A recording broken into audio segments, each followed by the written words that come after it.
Dr. Lori Hobbs is joining me from Westlake Village, California, where she is a licensed psychologist and she has extensive training in a wide variety of healing modalities. She is currently the president of the Association for Comprehensive Energy Psychology, also known as ASAP, and she has a keen interest in supporting the wellness and self-care of healing professionals. So thank you for joining me, Lori. Oh, thank you so much for inviting me. It's a pleasure and an honor to be with you. Thank you. Yeah, to be part of the series. Yeah, I'm always interested in learning how people were introduced to logosynthesis. So can you tell us a little bit about your introduction and what attracted you to train in this model? Oh, sure. I became aware of Dr. Willem Lammers and logosynthesis through my work with the organization you just mentioned, ACEP. I was on the board of directors and hearing about some of his work that was coming, his work that was highly regarded. And then we were actually talking at the time very quietly about honoring him with an award. So even though he had presented at ASAP in the past, I hadn't attended his workshops yet. So I became very curious about that when I thought, well, I want to see who this person is. And so the funny inside story. So what happened was I registered at the next conference. We did give him an award for his one-day workshop on conception shock and logosynthesis, which is really a master class. But that was my first intro. But what I didn't expect was that by happenstance the night before, I met him at dinner with a group of people. Oh, nice. And so I got to actually get to know him a little bit personally before attending the workshop, which was lovely. And the workshop blew my mind. It just did. It was incredible work that he was doing. And the award that he received from your organization was such a wonderful award for contribution to the whole field of energy psychology. Yes, and very well deserved. Yeah. So it was a deep dive immediately for me into the heart of logosynthesis. And then you kept training, right? You continued on and became certified. Right at the time, I was getting my certification as a diplomate in comprehensive energy psychology. So I felt like my eyes and heart was deeply in that, which it was. But at the same time, he started to train online. Students online, and I thought, well, let me at least take a basic course. And then one thing led to another, and I wound up becoming certified as a practitioner last year. And so it's like as one was starting to end, the next one sort of already came in. And they work very well together. I enjoy both techniques and approaches together. But yeah, logosynthesis is unique, definitely. Great. Yep. Yeah. So I know that you have a keen interest in self-care for healing professionals. Why is this topic so important to you? Well, it's important to me in general to have self-care as just humans. I think that we have a tendency to get caught into doing and giving out. It makes sense. Our eyes are focused out. And so we see the world outside, and it's sometimes not as emphasized enough for us to take care of ourselves. So that's important in general for everyone, I think. But in addition, for people who are in the healing professions, there's a tendency to sometimes overgive to the detriment to ourselves. And it affects not only us and our happiness and our family and relationships, but also the quality of work potentially that we can deliver. And it doesn't, when we're not taking care of ourselves, we're not modeling that, what we really want for our clients. So there's lots of different ways that self-care is important. It feels really good when you're doing it. And when you're not, it doesn't. And the people around you often will point out when you might be in need of a little bit of tweaking here and there. Yeah, I know for myself, that's always been the case. It's other people that are noticing it before I notice, I find, and brave of them to remind me that I might need some self-care. Yeah. Yeah. So can you describe how logosynthesis specifically Mhm. benefits people in the healing professionals to support their health care or their self-care? What makes it unique as a model? Well, I think what makes it unique as a model in general, like what I found by studying these different healing modalities, was that it has a lot of the positive benefits that energy psychology methods have, which are that they can be very focused, they can be combined with other treatment modalities that you're already using or know. They work with more than just the mind and behavior, but also with the body and the energy systems. And what's specifically unique to logosynthesis, with some other energy practices as well, not only, is the spiritual. Yeah. Not everyone goes there. Not It isn't necessary to have a spiritual practice or belief in order to reap the benefits of logosynthesis. But if that's something that you or your clients are interested in exploring, there is definitely a place for that within logosynthesis, specifically named and utilized in ways that other systems don't even look at.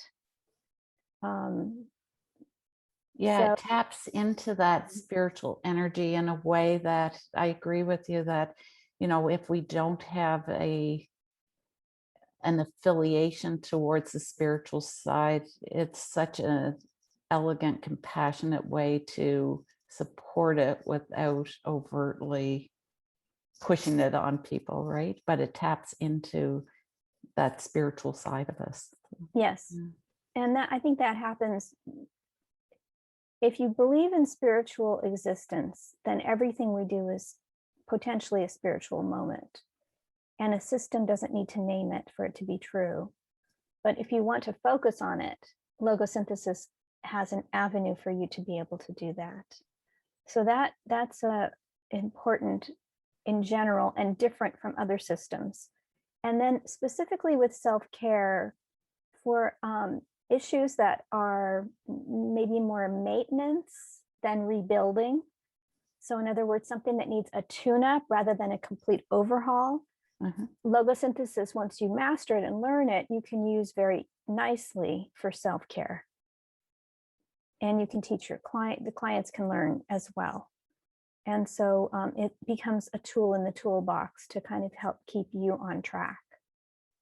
Yeah, and so I know in the healing profession, self-care, there is a big focus, not just for your own benefit, but also how you present with your client or how you can be with your clients. So can you Yes. talk a little bit about that, the importance of self-care, your own self-care for the benefit of your client and working with others? Yes. Well, I think one of the big burdens that people run into is what on the extreme end would be secondary traumatization. So, this is the notion that by talking and sharing energy with people who have been through a tremendous amount of pain and trauma, that there's sort of a bleed through that can happen to the therapist. And that if you're not careful about managing your own boundaries and taking care of yourself, you can start to take on some of that because we're so good at building an empathic bridge, but that means that the debris can run downhill into you. And so one of the things that can happen with that is you can start to get burned out. So some of the signs of burnout are things like being overwhelmed or being shut down and feeling numb or distant, like you're not yourself or your energy is running low, or you're highly reactive. So it's some of the things that clients and we go through ourselves as humans with trauma can start to happen if you're burning yourself out often because of overcare and overdoing. So that is one of the things that can be addressed through logosynthesis and other techniques as well. But it's one of the risks of not taking care of yourself. Another, that's kind of on the negative end, but on the positive end, logosynthesis self-care is really good for boosting well-being. So it's like you don't want to just be low or neutral. You want to actually be, effervescent and inspired and creative and plugged in. And so that boosting your well-being is a positive thing that you can work on as well. So those are two. But I think that the underlying for me, foundational aspect of it is presence. When you're truly present in the moment with yourself and with others, then you're not being thrown about with real high highs or low lows. You're just with what is in the moment. You're not really thinking about other places and times. You're not getting triggered as easily. Yeah, what a great description, because I hear that from people a lot in the logosynthesis community, that that's what they love about working with this model, is they can just be with what is, and there is joy in being what is. And I Yes. like how you draw, because a lot of times when we talk about, the healing professions, a lot of times you're dealing with heavy topics, Right. and there is an element of just being with what is and feeling joy in that moment, right? Or heartache or whatever else, Yeah. but not bringing in other stories, which is what happens so commonly. Yeah. It opens the door to other stories. There's actually an ethical mandate for healing practitioners to, assuming that there's a code of ethics, all the code of ethics talk about self-care. So not only is it wise to do so, but it's also ethically expected. And so it's nice to offer options about how to make that happen, because we know we need to, but sometimes the question is, well, how? So do you think that these benefits, like we're talking about, people working in the healing professions and using this for their own self-care, I tend to talk more around the topics of everyday living, and sometimes we don't always notice when we need self-care. Do you think these benefits extend to other relationships, like leaders, bosses, parents, coaches? Like, is that? Absolutely. Partners. Yeah. Intimate relationships with partners, all of it. Anytime you can increase your presence quotient is a good thing. Yeah. And for yourself, so that you can enjoy your life more. There's plenty of things that get us all down, struggles that we have and challenges. It's just the nature of reality. So when these things can come along that can kind of get us back into who we are, really, truly, then everything else opens up. And then even when you're facing difficulties in these other relationships, you can operate from the better part of yourself. Yeah, and one of the things that, especially in the times that we're in right now, one of the things that I hear a lot is kind of be strong, power on. And that has a lot of benefits in a lot of ways, but it also can trigger really reactive behavior. And so when I'm thinking along the aspect of self-care, I know people that work in the healing professions are educated to pay attention to their emotional triggers and their emotional well-being. But in our everyday lives, we're so busy powering on. We know to get exercise, we know to get sleep, we know to eat well. But I don't know if we're always aware of where energy is blocked and how that affects everything around us. Can you maybe talk a little bit about that? Like, is there a message for people just in their everyday lives? What's important for our well-being? I think that there's a myth, a story.